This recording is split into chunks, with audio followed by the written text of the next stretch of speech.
Hey guys, শুরু করতে যাচ্ছে আমার একটা প্রিয় রান্না, কই মাছের পাতুরি।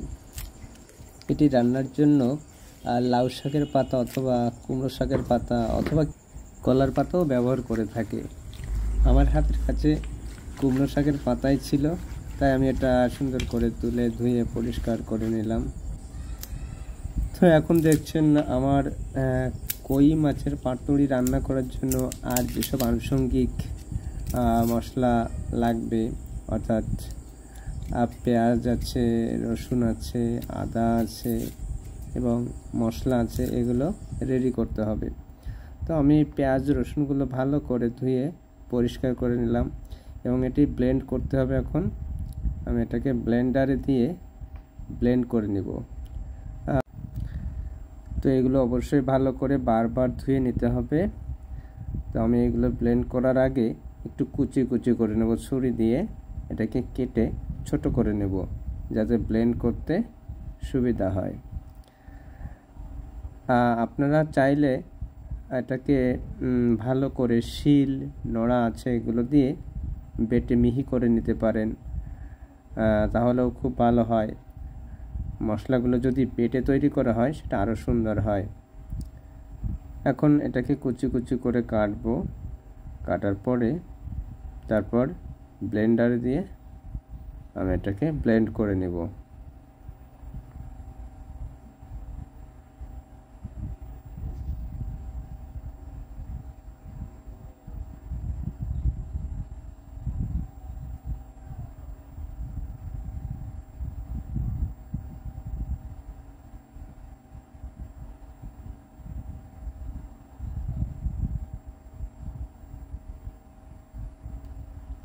হ্যাঁ, আমার মোটামুটি কাটা শেষ এবং এর মধ্যে হালকা ব্লেন্ড করে নিলাম। ততটা ভালো হয়নি ব্লেন্ড করা। হ্যাঁ, মশলাগুলো এখন আমি কই মাছের সাথে ভালো করে মিশিয়ে দিব। তো এখানে শুধু কই না, কইয়ের সঙ্গে কিছু খলসে মাছও দেখা যাচ্ছে। যাই হোক, মা এনে দিচ্ছে, তাই আমি এগুলো একসঙ্গেই মিশিয়ে নিচ্ছি মশলা দিয়ে। আমার এখানে আরও দিতে হবে, আমি তেল দিব পরিমাণ মতো, তেল, লবণ এবং হলুদ এগুলো মিশিয়ে দিব।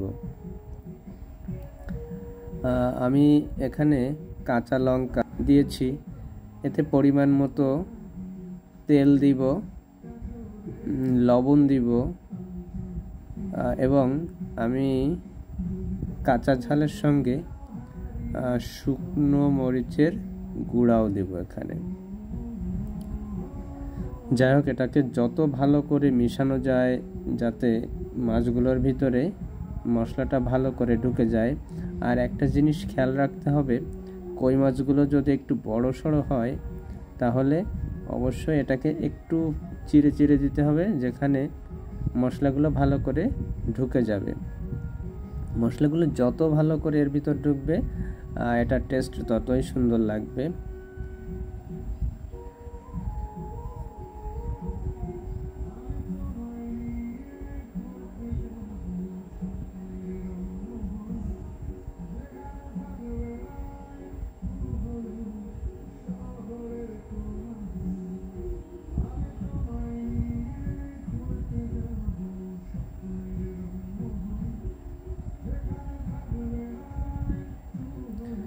আমি কিছু মশলা দিয়ে দিলাম এখানে, মাংসের মশলা, স্বাদটা বাড়ানোর জন্য।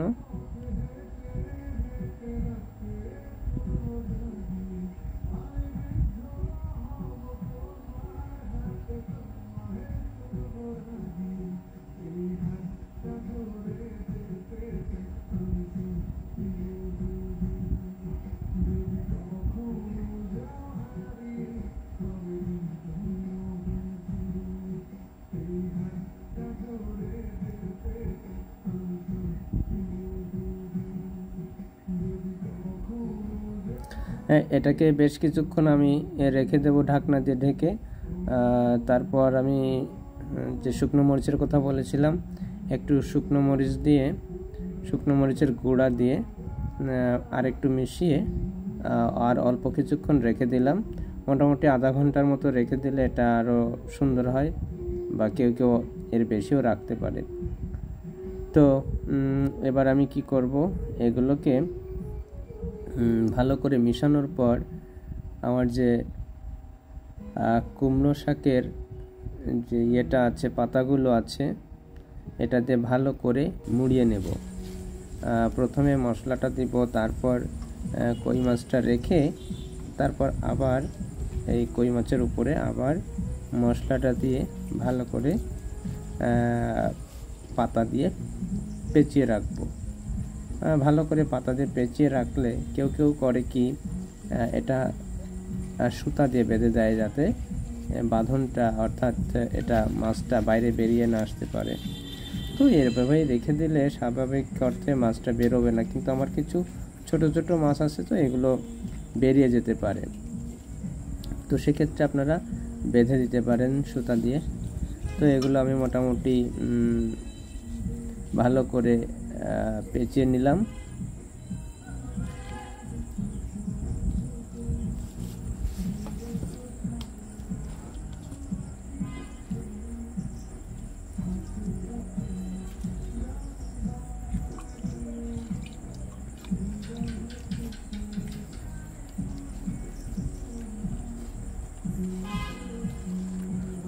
এবার এটাকে আমি প্যানের ভিতর বসিয়ে নিলাম। আমি এখনই রান্না শুরু করব। খুব অল্প সময়ের ভিতর রান্নাটা হয়ে যাবে।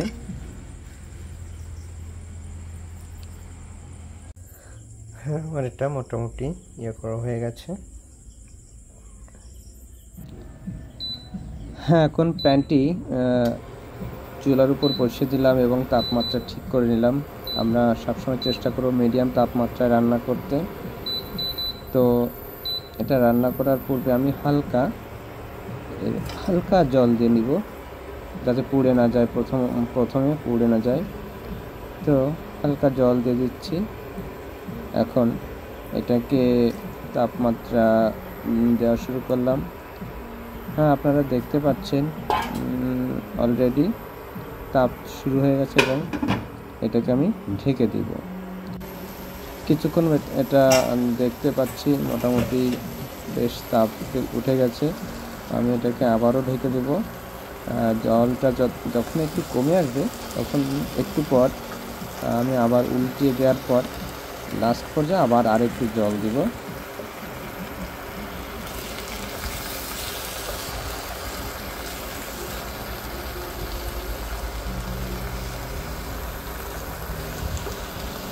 এটাকে একটু নেড়ে চেড়ে দিলাম যাতে এক জায়গায় পিছনটা লেগে না যায়। তো এটা আবার একটু পর আবার ঢেকে দিতে হবে, ঢাকনা দিয়ে ঢেকে দিব।